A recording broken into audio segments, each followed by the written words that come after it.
श्रीमन्नारायण नारायण नारायण। ओम नमः शिवाय, ओम नमः शिवाय। नारायण नारायण। ओम नमः। ये शिव भक्त ऋषि कौन है जिन्हें मैं नहीं पहचानता? ओम नमः शिवाय, ओम नमः शिवाय। नारायण नारायण। ओम नमः शिवाय, ओम नमः शिवाय, ओम नमः शिवाय, ओम नमः शिवाय, ओम नमः शिवाय। ये तुम्हारी बुद्धि एवं स्मृति की परीक्षा का अवसर है नारद। इन ऋषिवर से इनका नाम पूछे बिना ही तुम्हें इनकी पहचान का पता लगाना होगा। नारद, तुम तो ब्रह्मा जी के मानस पुत्र हो। तुम्हें तो जन्म से ही अनेक सिद्धियां प्राप्त हैं, परंतु तुम सदा प्रश्नों के साथ जिज्ञासा के सागर में भटकते रहते हो। इन ऋषिवर का परिचय जानने के लिए तुम अपनी दिव्य दृष्टि का प्रयोग क्यों नहीं करते हो? नारायण नारायण।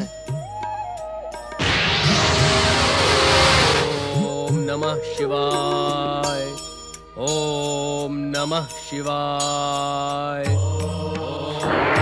परम शिव भक्त जमदग्नि पुत्र राम,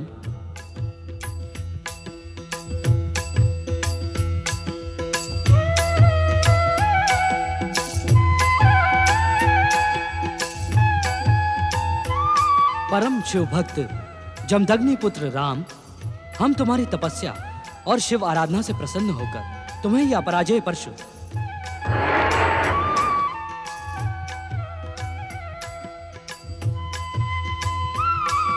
और अपना शिव धनुष प्रदान करते हैं।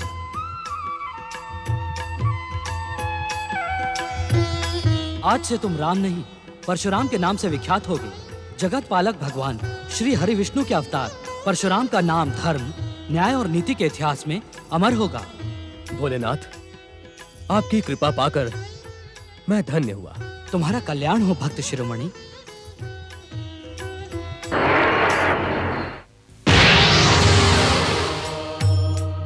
ओम नमः शिवाय, ओम नमः शिवाय, ओम नमः शिवाय, ओम नमः शिवाय। नारायण नारायण। परम भागवत श्री हरि विष्णु के अंशावतार महर्षि परशुराम को नारद का प्रणाम स्वीकार हो।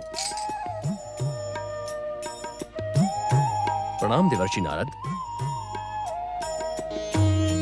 देवर्षि, धन्य भाग्य मेरे जो अनायास आपके दर्शन हुए। नारायण नारायण। ऋषिवर, मुझे आपकी महानता का और दिव्यता का भली भांति ज्ञान है। आप इस प्रकार प्रणाम करके मुझे लज्जित न करें, किंतु आपकी शिव भक्ति को देखकर इस समय मेरे मन में एक जिज्ञासा उठ खड़ी हुई है। देवर्षि, शिव आराधना को लेकर कैसी जिज्ञासा? नारायण नारायण। ऋषिवर, मैं आपसे ये जानने का इच्छुक हूँ कि देवादिदेव महादेव से वरदान पाने के पश्चात भी निरंतर शिव आराधना का कारण क्या है? देवर्षि, इस पृथ्वी पर क्षत्रियों के अन्याय और अत्याचार बढ़ते जा रहे हैं। अहंकारी क्षत्रियों के अहंकार और अभिमान के कारण सारी पृथ्वी त्रस्त है। इसलिए मैं भगवान शिव से प्रार्थना कर रहा हूं कि क्षत्रियों को उनके अत्याचारों के लिए दंडित करें। नारायण नारायण। महर्षि, किंतु देवादिदेव आपकी शीघ्र प्रार्थना नहीं सुनेंगे। क्यों देवर्षि? भगवान शिव तो आशुतोष हैं। वे प्रार्थना से शीघ्र प्रसन्न हो जाते हैं। हो तो जाते हैं, किंतु आप कहते कहते रुक क्यों गए देवर्षि? ऋषिवर, अभी अभी कैलाश पर एक विचित्र किंतु एक प्रेरक घटना घटी है। देवादिदेव महादेव उससे विशेष प्रभावित हुए हैं। इस कारण। विचित्र एवं प्रेरक? ऐसी कौन सी घटना है देवर्षि? ये तो आप स्वयं कैलाश जाकर ज्ञात कर लें। नारायण नारायण। नारायण नारायण नारायण कैलाश में ऐसी कौन सी प्रेरक घटना हो गई? कैलाश चल के देखते हैं। ओम नमः शिवाय, ओम नमः शिवाय, ओम नमः शिवाय, ओम नमः शिवाय, ओम नमः शिवाय, ओम नमः शिवाय, ओम नमः शिवाय, ओम नमः शिवाय, ओम नमः शिवाय, ओम नमः शिवाय,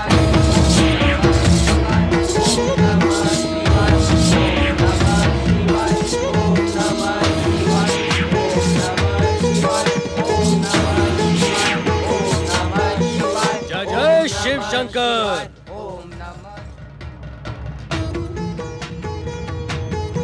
हमारे आराध्य भगवान शिव कहाँ हैं? महाराज नंदी, शिव गणों, मेरे प्रश्न के उत्तर में तुम सब मौन क्यों हो? मेरे प्रश्न का उत्तर क्यों नहीं देते? बताओ, कहाँ है शिव शंकर? जब वे हमें बताकर नहीं गए तो हम आपको क्या बताएं कि वे कहाँ गए हैं?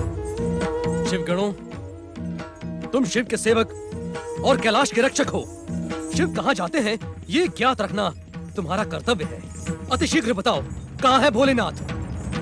हमें ज्ञात नहीं कि वे कहाँ हैं। हम आपको कैसे बताएं? आप इस प्रश्न को बार बार क्यों दोहराते हैं? महाराज नंदी, तुम हमारी उपेक्षा और अपमान कर रहे हो। इसे आप अपना अपमान समझें या उपेक्षा? हम सत्य कहते हैं कि भगवान भोलेनाथ के स्थान का ज्ञान हमें नहीं है। वे मुझे कुछ भी बताकर नहीं जाते हैं। भगवान शिव यदि नहीं बताते तो तुम्हें तो ज्ञात रखना चाहिए। भगवान शिव के जाने के स्थान का ज्ञान रखना तुम्हारा कर्तव्य है। ऋषिवर, आप अपने क्रोध में हमारे कर्तव्य की परिभाषा रचने का प्रयास ना करें। युगों युगों से हम शिव के सेवक अपनी सेवाओं से उन्हें संतुष्ट करते रहे और उनकी कृपा प्राप्त करते रहे हैं। भोलेनाथ की कृपा के कारण ही तुम्हें शिवगण जैसा महत्वपूर्ण पद प्राप्त है, अन्यथा तुम सब इस योग्य हो ही नहीं। ऋषिवर, आप हमारी योग्यता पर प्रश्न चिन्ह न लगाएं। शांत रहकर शिव ध्यान में लीन होकर आप प्रतीक्षा करें, नहीं तो आप जैसे आए हैं वैसे ही लौट जाएं। नंदी, हमारे क्रोध को जगाने का दुस्साहस न कर, अन्यथा अनर्थ हो जाएगा। हम अपने आराध्य भगवान शिव को स्वयं ही ढूंढ निकालेंगे।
मेरे मार्ग से हमें अपने आराध्य भगवान शिव के दर्शन करने हैं।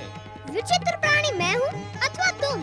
क्या तुम्हें इतना भी विवेक नहीं कि यह समझ सको कि इस परम पावन कैलाश की शांति को भंग करना भयंकर अपराध है?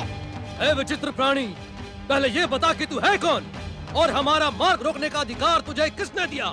मुझे यह अधिकार आपके आराध्य भगवान शिव ने दिया है। उनकी आज्ञा है कि माता पार्वती के कक्ष में किसी को प्रवेश करने न दिया जाए। ओ, हमें माता पार्वती के नहीं, अभी तो अपने आराध्य भगवान शिव के दर्शन करने हैं। इस प्रकार हंसकर तू हमारा अपमान कर रहा है, गजमुख। अर्थात अब तो तुम मुझे पहचान गए। अब अपनी भी पहचान बता दो परशुधारी, क्योंकि मुख से तो तुम ऋषि लगते हो, किंतु ऋषि हाथों में पशु धारण न करके कमंडल धारण करते हैं। इस कारण तुम ऋषि नहीं हो सकते, ये तो सिद्ध हो गया। हम कौन हैं? ये तुम जैसे विचित्र प्राणी को बताने की हमें तनिक भी आवश्यकता नहीं है। हमें भीतर देखने दो, कहीं हमारे आराध्य भगवान शिव शंकर भीतर तो नहीं है? ये कैलाश का नहीं, माता पार्वती के कक्ष का द्वार है। यदि कैलाश द्वार पर प्रहरी होता तो तुम भीतर ही ना आ पाते। मूर्ख बालक, मेरा मार्ग अवरुद्ध करके तूने अपने सर्वनाश को आमंत्रित किया है। सावधान! शिव त्रिशूल से टकराने का दुस्साहस न कर, अन्यथा तू यहाँ से जीवित नहीं लौटेगा।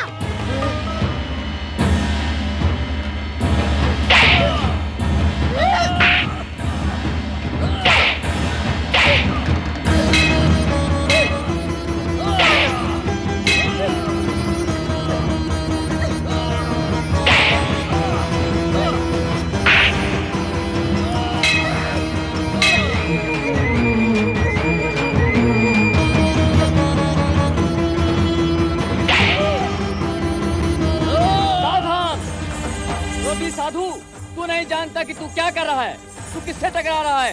ये अग्र पूजा के अधिकारी हैं, पार्वती नंदन श्री गणेश हैं। शीघ्र कैलाश से लौट जा, नहीं तो तू अपने इन प्राणों से हाथ धो बैठेगा।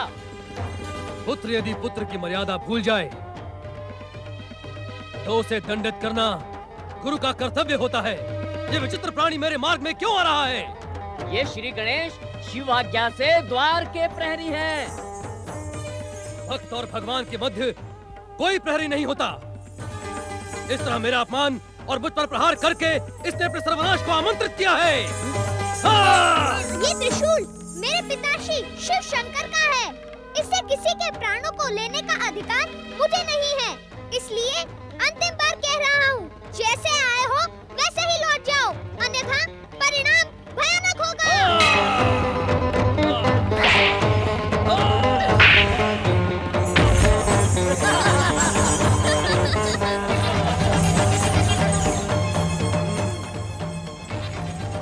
धन्य है तुम्हारा पराक्रम बालक। तुमने परशुराम को धराशायी करके अपने पराक्रमी होने का परिचय दिया है, किंतु परशुराम का जन्म किसी से पराजित होने के लिए नहीं हुआ। शिव कृपा से परशुराम अपराजय है। परशुराम की पराजय उसके आराध्य भगवान शिव का घोर अपमान है। और शिव आज्ञा का उल्लंघन करना क्या शिव का अपमान नहीं होगा? अभी भी कहता हूँ, जैसे आए हो वैसे ही लौट जाओ। अब मैं तुझे दंडित करके अपने आराध्य भगवान शिव के दर्शन किए बिना इस कैलाश से नहीं लौटूंगा। बात की बात में सहस्त्र बाहु कार्तवीर्य को यमराज का ग्रास बनाने वाला ऋषि जमदग्नि का पुत्र परशुराम अब तुझे दंडित करके ही रहेगा।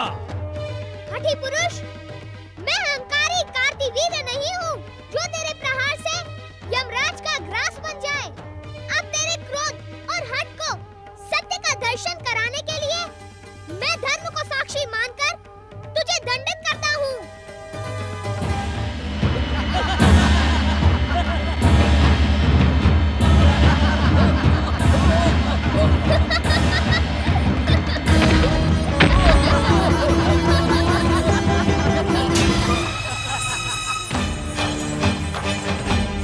पराक्रमी बालक, तेरा पराक्रम तो वास्तव में प्रशंसनीय है।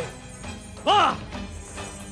किंतु मैं भी परशुराम हूँ, जिसका प्रतिशोध और प्रतिरोध कभी थमने का नाम नहीं लेता। मैं अपनी शिव भक्ति को दांव पर लगाकर अपने आराध्य भगवान शिव का नाम लेकर तुझ पर प्रहार करता हूँ। ओम नमः शिवाय।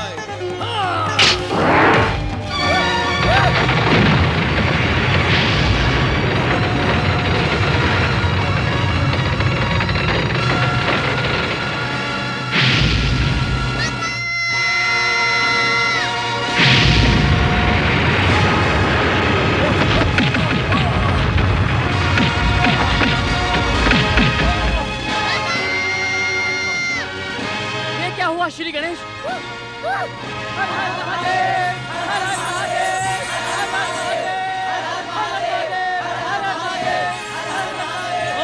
नमः शिवाय।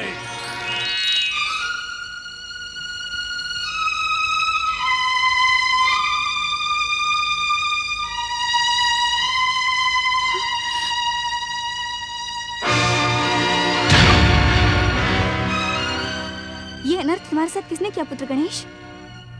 परशुराम तुम? क्या तुमने प्रहार किया मेरे गणेश पर? उत्तर दो, अन्यथा मेरा क्रोध तुम्हें भस्म कर देगा। नंदी, भृंगी, शिवगणों, उत्तर दो। श्री गणेश पर प्रहार करने का दुस्साहस किसने किया?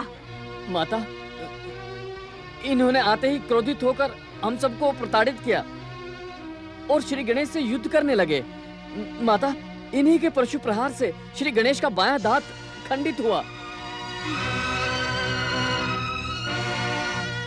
तुम्हें चोट तो नहीं पहुंची पुत्र? नहीं माता, मुझे चोट नहीं पहुंची। अभी तो मेरे बाएं दांत को पहुंची है और अब मैं एक दंत बन गया। परशुराम, बालक गणेश पर परशु प्रहार अनुचित था। श्री गणेश को हमने ही आदेश दिया था इस कक्ष का पहरा देने के लिए। दया करे हे दया निधान, कृपा करे हे कृपा निधान, क्षमा करे हे क्षमा निधान। मैं वास्तव में इन्हें पहचान नहीं पाया और भयानक अपराध कर बैठा। प्रभु, मुझे क्षमा करें। तुम्हें क्षमा करने का मुझे कोई अधिकार नहीं है परशुराम। तुम्हें क्षमा मांगनी है तो श्री गणेश से मांगो, उनकी माता गौरी से मांगो। नहीं, मैं तुम्हें क्षमा नहीं करूंगी परशुराम। तुम क्षमा के योग्य हो ही नहीं। क्रोध और प्रतिशोध ने तुम्हारे विवेक को नष्ट कर दिया है। तुमने इतना भयानक अपराध किया है जिसका दंड तुम्हें भुगतना ही पड़ेगा।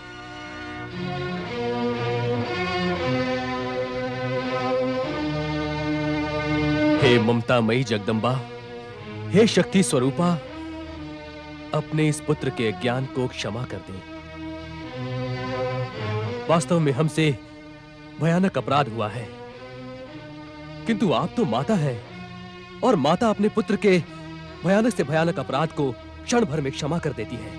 किंतु तुम क्षमा के योग्य नहीं हो परशुराम। अपने आराध्य भगवान शिव के पुत्र पर शिव का नाम लेकर प्रहार करके तुमने जघन्य अपराध किया है। माता, भगवान शिव मेरे आराध्य ही नहीं, गुरु भी हैं। उस गुरु के नाम पर ही मुझे क्षमा कर दे माता। जिस गुरु की तू दुहाई दे रहा है परशुराम, क्या उसी के पुत्र पर तेरा प्रहार गुरु दक्षिणा मानूं? अरे अभागे, तूने तो अपने गुरु पुत्र का दांत अपने हठ के कारण खंडित कर डाला। चराचर जगत के स्वामी भगवान विश्वनाथ का अमोघ अस्त्र पाकर तो एक मूषक भी वनराज सिंह का वध कर सकता है परशुराम। आप सत्य कह रही हैं माता। मैं भगवान शिव की भक्ति को साक्षी मानकर श्री गणेश को आहत करने में सफल हुआ। तू नहीं जानता हतभागे, श्री गणेश क्षण मात्र में तेरे जैसे करोड़ों पुरुषों का वध करने में समर्थ हैं, किंतु हिंसा में विश्वास न रखने के कारण इन्होंने तुझे क्षमा कर दिया। मूढ़ बुद्धि परशुराम, श्री गणेश समस्त देवताओं में अग्र पूजा के अधिकारी हैं। यदि आज तुझे दंडित न किया गया तो संसार में देवताओं की श्रेष्ठता पर प्रश्न चिन्ह लग जाएगा। सावधान परशुराम।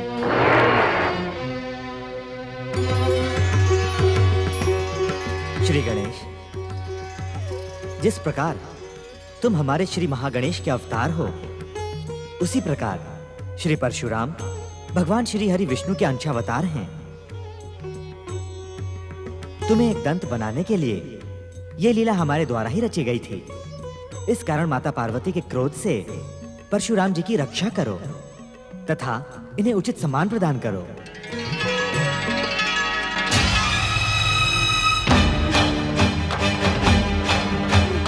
सावधान मूढ़ बुद्धि परशुराम। ठहरे माता, ठहरे। पुत्र गणेश, आप मुझे इस क्रोधी, अभिमानी और हठी साधु पर प्रहार करने से क्यों रोक रहे हैं?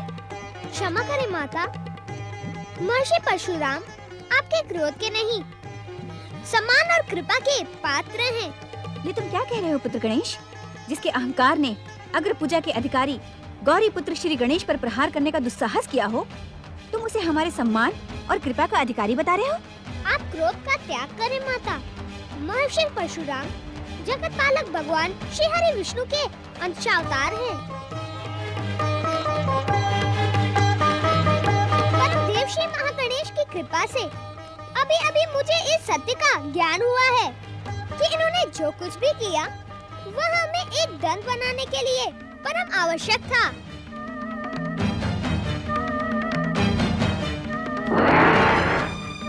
भगवान परशुराम इस अज्ञानी बालक के अज्ञान को क्षमा करें। उस समय मेरी आंखों पर अज्ञान का आवरण पड़ा था। इसी कारण मेरे द्वारा उत्तेजित किए जाने पर आपका क्रोध जाग गया और आपने अपने परशु प्रहार से मुझे एक दंत बना दिया।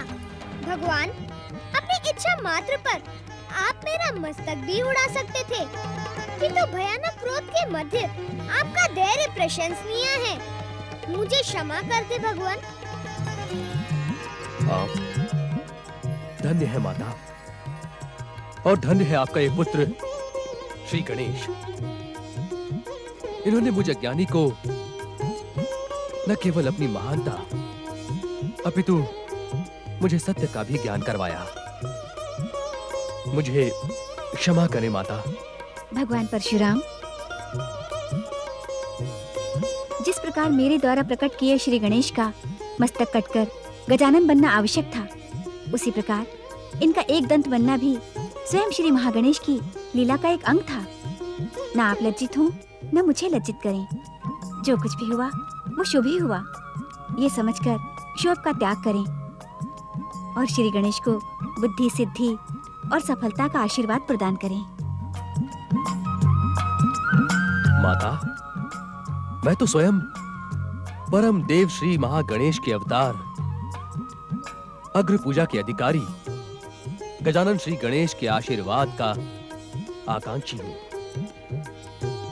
श्री गणेश ने माता मुझे ज्ञानी को सत्य का ज्ञान करवा के धन्य कर दिया।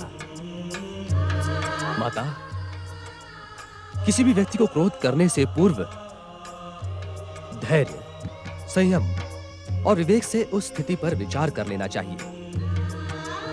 अग्र पूजा के अधिकारी श्री गणेश शक्ति स्वरूपा माता पार्वती को ये परशुराम बार बार प्रणाम करता है। शक्ति स्वरूपा माता पार्वती श्री गणेश भगवान परशुराम की। शक्ति स्वरूपा माता पार्वती श्री गणेश भगवान परशुराम की। श्री गणेश की, गौरी पुत्र श्री गणेश की, एक दंत श्री गणेश की, गौरी पुत्र श्री गणेश की, एक दंत श्री गणेश की, गौरी पुत्र श्री गणेश की, एक दंत श्री गणेश की, गौरी पुत्र श्री गणेश की। नमो नमो नमो शिवाय।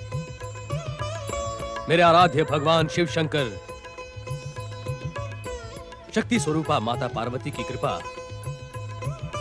तथा भ्राता श्री गणेश की शुभकामना से मैं अपराध मुक्त हुआ।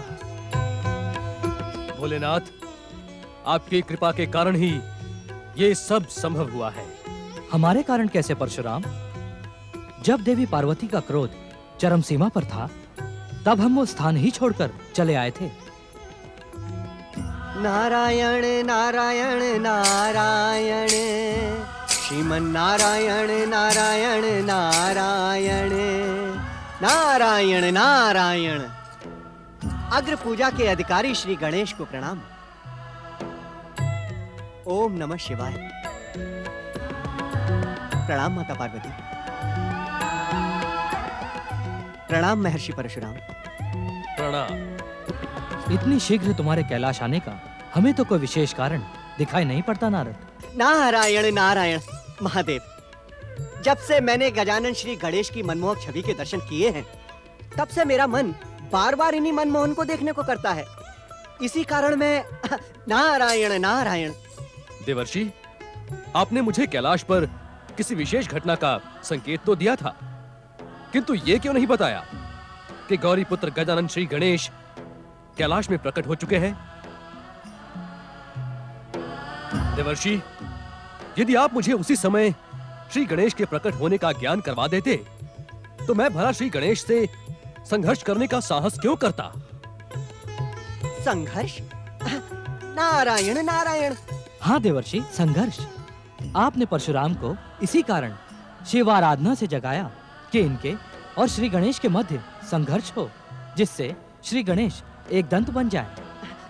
नारायण नारायण महादेव, मैंने तो श्री परशुराम जी को गजानन श्री गणेश के दर्शन करने की प्रेरणा दी थी। तुम्हारा कथन यदि सत्य है नारद, तो तुमने इन्हें श्री गणेश के विषय में क्यों नहीं बताया? पिताश्री, देवर्षि नारद ने जो भी किया, उसमें नारदीय लीला कम, अपितु परम देव श्री महागणेश की इच्छा अधिक थी। अतः इसमें इनका तनिक भी दोष नहीं है। इन्हें क्षमा कर दीजिए पिताश्री। एक दंत श्री गणेश, हम नारद के स्वभाव को भली भांति जानते हैं। इनके हर कार्य में दूसरों को सुख पहुंचाने की भावना प्रबल रहती है। इसी कारण हम त्रिदेवियों की कृपा और क्षमा प्राप्त रहती है इन्हें सर्वदा। नारायण नारायण, आप धन्य हैं श्री गणेश, आप धन्य हैं। संकट के समय आपने अपने भक्तों की रक्षा करके अपना विश्ववरदाय नाम सार्थक कर दिया। बोलिए एक दंत विश्ववरदाय गजानन श्री गणेश की जय। एक दंत विश्ववरदाय गजानन श्री गणेश की जय। अब आप यहाँ से किस ओर प्रस्थान करेंगे देवर्षि नारद?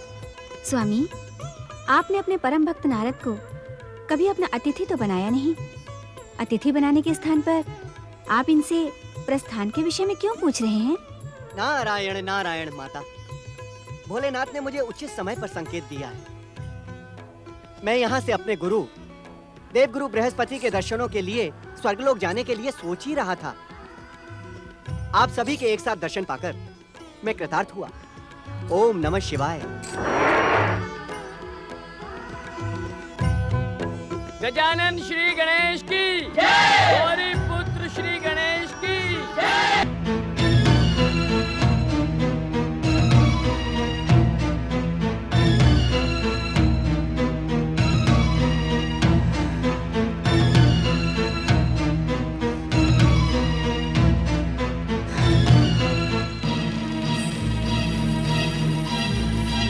विश्वपालक भगवान श्री हरि के अवतार महर्षि वेदव्यास इस प्रकार निराश और उदास क्यों हो?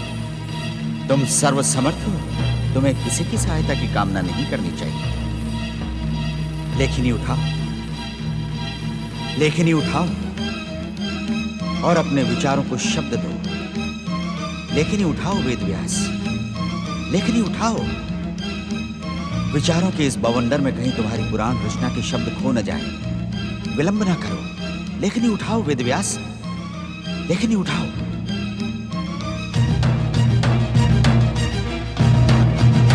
तो लेखनी उठाई ली तुमने, पर लेखनी उठाने से पहले ये सोचा कि तुम अपनी कथा का प्रारंभ कहां से करोगे? तुम्हारी कथा का सूत्रधार कौन होगा? नायक किससे बनाओगे तुम? भावनाओं में ना बहो वेदव्यास, ब्रह्मवाक्य असत्य नहीं होता। तुम्हें विघ्नहर्ता श्री गणेश की सहायता लेनी ही होगी। इस लेखनी को त्याग कर श्री गणेश से प्रार्थना करो।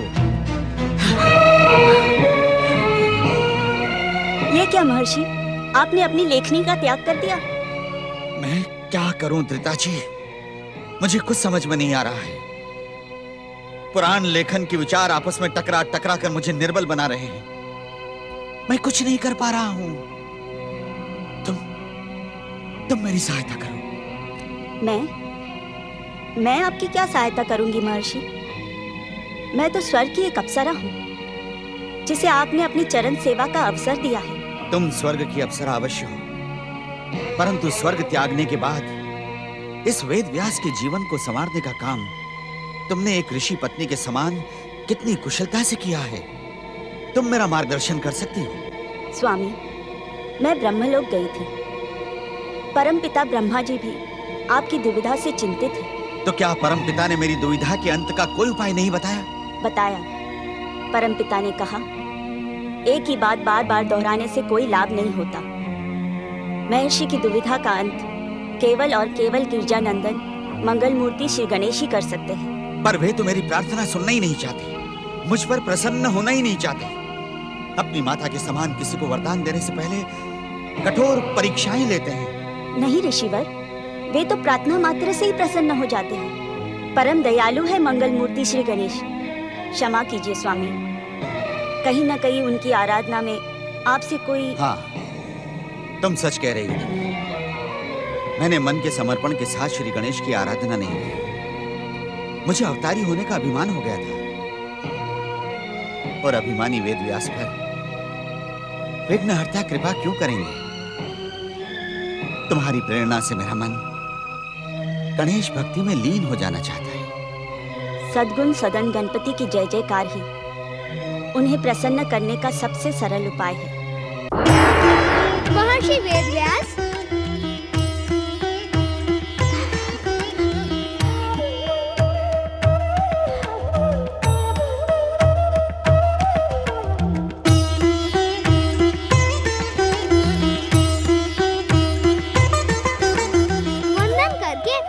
पापी न बनाए महर्षि। श्री हरि विष्णु के अवतार होने के कारण आप मेरे ही नहीं इस समस्त संसार के वंदन और आदर के अधिकारी हैं। देर से आने के लिए मैं क्षमा चाहता हूँ। हे प्रार्थना मात्र से प्रसन्न हो जाने वाले दीनदयाल परमेश्वर, आपकी कृपा पाकर मैं धन्य हो गया हूँ। क्षमा तो मुझे कीजिए, भूल मैंने की है। मेरा मन विचलित हो गया था। ब्रह्म वाक्य को ठुकराकर इस पापी मन ने पुराण लेखन का हठ ठान लिया। वो तो केवल हठ था, इसीलिए सफल नहीं हुआ। हम सब तो ब्रह्म इच्छा से ही बंधे थे। मैं तो एक बार आपके दर्शन करने के लिए यहाँ आया भी था। ये आप क्या कह रहे हैं मंगल मूर्ति? मेरी बात पर संदेह न करे माता। महर्षि की आराधना को सफल करने जब मैं यहाँ आया था, तब मैंने देखा कि महर्षि आराधना का त्याग करके अपने श्री हरि अवतार होने का स्मरण करते हुए श्रुत हो रहे हैं।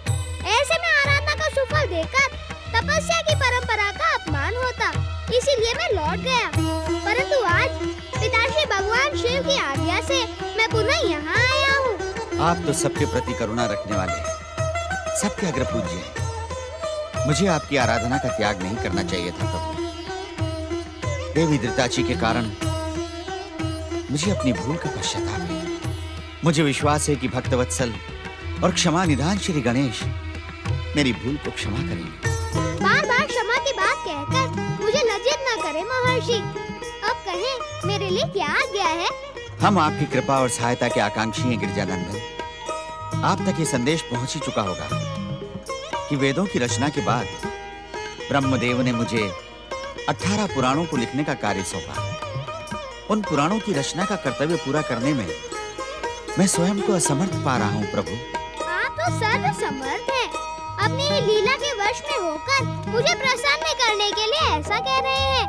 18 पुराणों की रचना किए बिना वर्तमान द्वापर और आने वाले कलयुग में धर्म, संस्कृति और तप आराधना की परंपरा स्थापित नहीं हो पाएगी।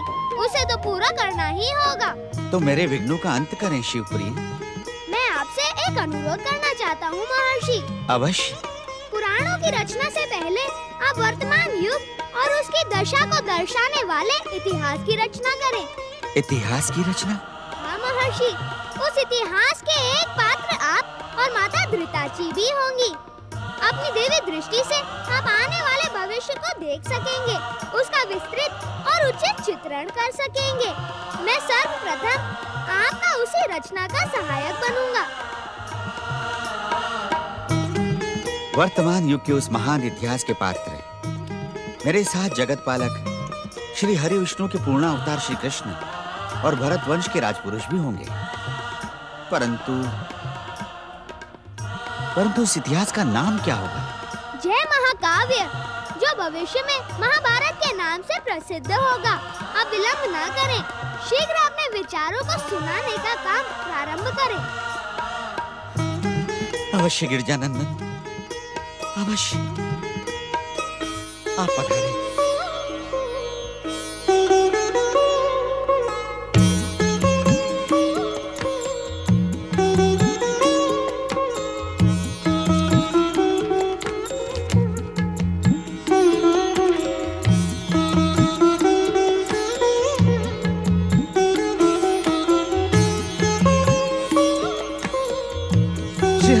अवतार भगवान परशुराम के आक्रोश से तुम्हारा एक दांत टूट गया था।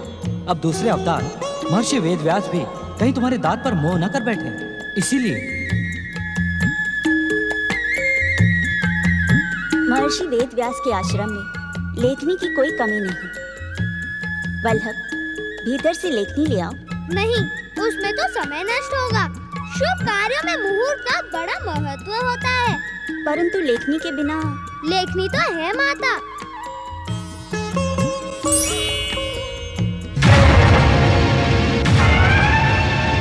कहे ऋषिवर। ये क्या मंगल मूर्ति, आपने लेखनी के लिए अपना दांत तोड़ डाला? आप तो गजानन हैं। गज अर्थात हाथी को अपने दांत बहुत प्रिय होते हैं। वे उसे शुभ्र और स्वच्छ बनाए रखते हैं। फिर आपने? आशंका न करे माता। धर्म और सत्य के लिए अपनी प्रिय से प्रिय वस्तु का त्याग करना ही हर जीव का कर्तव्य है। हाँ, ये सत्य है कि पिछले लंबे समय के बाद महर्षि परशुराम के आक्रोश से टूटा हुआ ये दान मुझे पिताश्री भगवान शिव ने प्रदान किया था। फिर स्वयं आपने इसे क्यों तोड़ डाला? जगत पालक श्री हरि विष्णु के अवतारों से अपनी निकटता प्रमाणित करने के लिए। हमारी निकटता को प्रमाण की कोई आवश्यकता नहीं है गजानन। ये दांत तो आपने आने वाले युगों को आदर्श की शिक्षा देने के लिए तोड़ा है। धर्म, कर्म और शुभ कार्यों के लिए अपनी प्रिय से प्रिय वस्तु का दान करना ही आपकी इस लीला का रहस्य है। विघ्नहर्ता, आपकी इस कल्याणकारी लीला से हमारा जीवन धन्य हो गया। आपकी जय हो श्री गणेश, आपकी जय हो। मुहूर्त बीता जा रहा है महामुनि, अब आप अपने विचारों को स्वर दें, परंतु मेरे एक निवेदन का ध्यान रखिएगा। कहें मंगल मूर्ति, कहें। आप अपने विचार इस प्रकार कहें कि मेरी लेखनी एक क्षण के लिए भी न रुके। ये कैसा आदेश दे दिया गिरजानंदन ने? ये बुद्धि निधान है, शब्द और स्वर इनसे ही तो प्रारंभ हुए हैं। इतनी शीघ्रता से मैं कैसे बोल पाऊंगा? कोई न कोई उपाय तो सोचना ही होगा। ये सोच में पड़ गए महर्षि। आप धन्य है गणेश महाराज, सोच में डालकर पूछते हैं सोच में क्यों पड़ गए। हाँ, एक उपाय है। यदि गणेश जी मेरे कहे हुए विचारों का अर्थ समझकर लिखें तो मुझे अवसर मिल जाएगा। आपने मेरी बात का उत्तर नहीं दिया महर्षि। एक निवेदन करना चाहता था आपसे। हाँ हाँ, अवश्य, आज्ञा करें। बुद्धि निधान, मेरे विचार आपकी लेखनी को रुकने का समय नहीं देंगे, परंतु आप मेरे विचारों का अर्थ समझकर ही लिखें। तथास्तु। वास्तव में धन्य तो आप और आपकी बुद्धि है महर्षि, मैं उसका नमन करता हूँ। आप कहें महर्षि। वक्रतुंड महाकाय सूर्यकोटि संप्रभ निर्विघ्नं कुरु मे देव सर्वकार्येषु सर्वदा।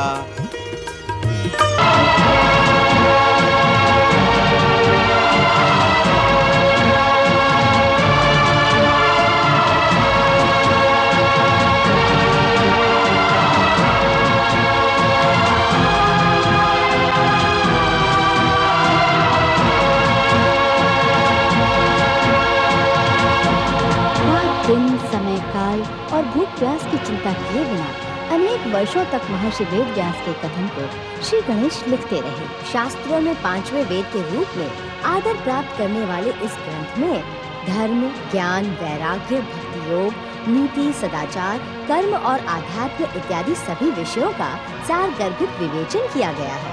श्रीमद् भागवत गीता जैसा अमूल्य रत्न भी महाभारत महापुराण की ही देन है। वास्तव में महाभारत भारतीय ज्ञान का विश्वकोश होने के साथ ही विघ्नहर्ता मंगल मूर्ति श्री गणेश का धर्म और आध्यात्मिकता का अमूल्य उपहार है।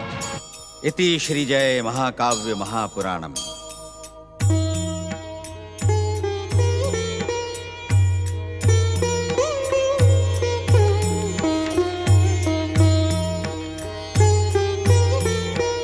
हे मंगल मूर्ति, इस जय महाकाव्य को पूरा करके आपने केवल मुझ पर ही नहीं अपितु समस्त मानव जाति पर महान उपकार किया है।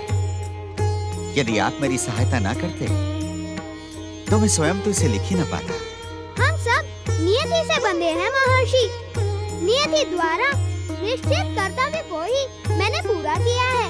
अब मुझे विश्वास हो गया है कि आपके सामने श्री विष्णु पुराण से लेकर भविष्य पुराण तक 18 पुराणों का चित्र स्पष्ट हो गया होगा। आप बिना किसी दुविधा के शांति पूर्वक उनकी रचना कर सकेंगे। बिना आपकी कृपा और सहयोग के मैं कुछ भी नहीं कर पाऊंगा विघ्नहर्ता। मैं तो सदा आपकी सेवा में उपस्थित रहूंगा महर्षि। आपके स्मरण मात्र पर भागा भागा चला आऊंगा। आएंगे तो तब जब हम आपको जाने देंगे। मंगल मूर्ति, जय महाकाव्य के लेखन कार्य में व्यस्त रहते हुए आपने पिछले लंबे समय से ना तो अन्न ग्रहण किया है ना ही जल। पहले इस भोग को स्वीकार कर हम पर कृपा करें। माता, ये सच है कि आनंद के इस अवसर का आनंद ये स्वादिष्ट मोदक और अधिक बढ़ा देंगे, परंतु इस समय मुझे भोजन की आज्ञा न दें। आप ऐसा क्यों कह रहे श्री गणेश? क्या आप आपके हाथ से बने मोदक माता पार्वती के मोदकों के समान ही स्वादिष्ट होंगे। फिर आप इनका भोग क्यों नहीं लगाते? क्या आपको माता पार्वती ने? माता पार्वती तो संसार की माताओं का आदर्श है, वे मुझे क्यों रोकेंगी? मैं तो नियति के वश में होकर इस समय भोजन नहीं कर सकता, मुझे क्षमा करें। देवी, विघ्नहर्ता मंगल मूर्ति श्री गणेश के हर काम में लोक कल्याण और जनहित की भावना है। अवश्य ही नियति का आदर करते हुए भोजन त्याग कर सर्व मंगल के किसी कार्य का अनुष्ठान कर रहे होंगे। इनकी इच्छा में ही हमारा कल्याण है। परंतु महर्षि। माता, मैं आपको वचन देता हूँ कि नियति का संकेत मिलते ही मैं स्वयं आपके हाथ से बने स्वादिष्ट मोदक खाने के लिए प्रस्तुत हो जाऊंगा। परंतु अब मुझे आज्ञा दें। लंबे समय से मैं माता पार्वती से दूर हूँ, वे अवश्य ही मेरी चिंता कर रही होंगी। विघ्नहर्ता मंगल मूर्ति गिरजानंदन श्री गणेश की जय हो। श्री गणेश, श्री गणेश, श्री